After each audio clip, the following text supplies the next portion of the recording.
Revelations from the NWSL workplace misconduct investigation continues as we head into the summer months, as Orlando Pride head coach Amanda Cromwell joins a long list of coaches relieved of duties resulting from the scandal in the past 19 months. On Tuesday, June 7th, Cromwell and assistant Sam Green were placed on administrative leave by the Pride as results from the investigation come to light.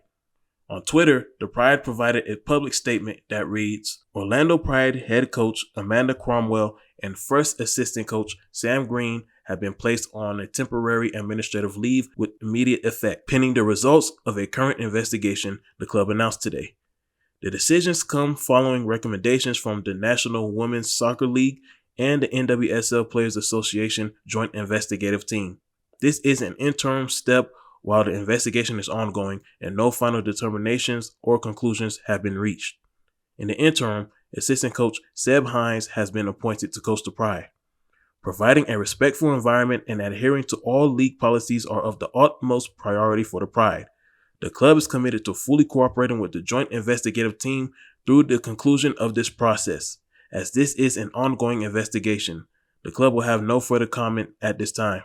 Cromwell makes the list of coaches either fired, suspended, or placed on leave to 7 due to results from the workplace misconduct investigation.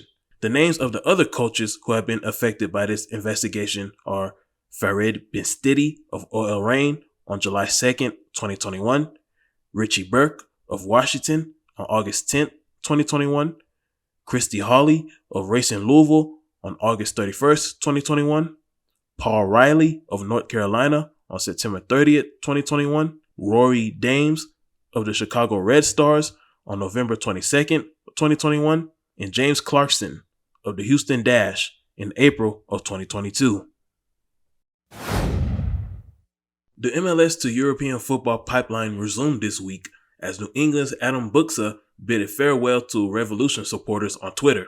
He stated, "To all New England Revolution community, after 2.5 years, my time in New England has come to an end. I'd like to thank the Kraft family for bringing me here, the players for the great memories on the field and the excellent support, the coaching staff for helping me grow as a footballer, the Bible study group for helping me grow as a human being, the technical staff for making my life easier, my girlfriend for being with me through good and bad, my friends from the Mass Boston restaurant, and obviously the fans who made me feel welcome. I did my absolute best each and every day in order to become a better player, and I hope you enjoyed watching me play throughout this period of time. I wish you nothing but the best for the future, and a part of me says that it doesn't necessarily have to be a goodbye message, but rather a see you soon one. P.S. See us at the game against Orlando on June 15th in Foxborough." Goalkeeper Matt Turner is the next Rev on the move as he's expected to join Arsenal on June 21st. It's highly possible that his last match with the Revs could be this Sunday, June 12th versus Kansas City, or Wednesday, June 15th versus Orlando. The Mexican national team is looking for answers before November's FIFA World Cup kicks off, as they have only one win out of 4 friendlies played thus far in 2022. The lone victory came against a Nigeria squad that they were expected to beat on May 28th. Against real competition, however, not only did they fail to win, they didn't even put 1 point on the board.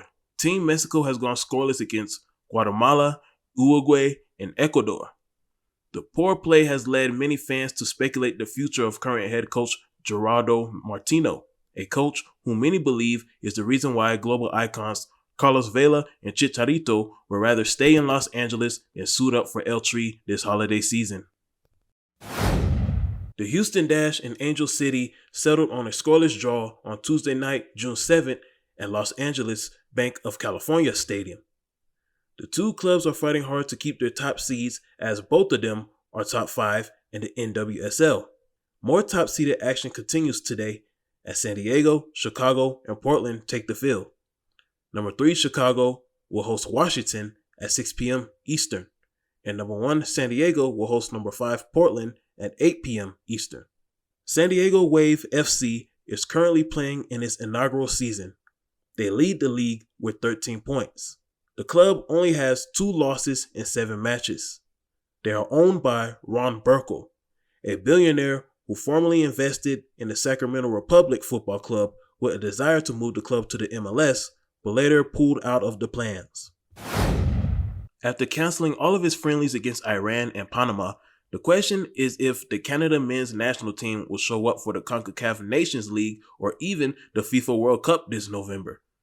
In talks to the media earlier this week, Canada soccer president Nick Bontis stated that he is willing to talk to the players about their grievances, which includes a review of Canada's soccer broadcast and sponsorship contracts, 40% of World Cup qualification money, and a joint contract with the women's team with equal compensation for match fees.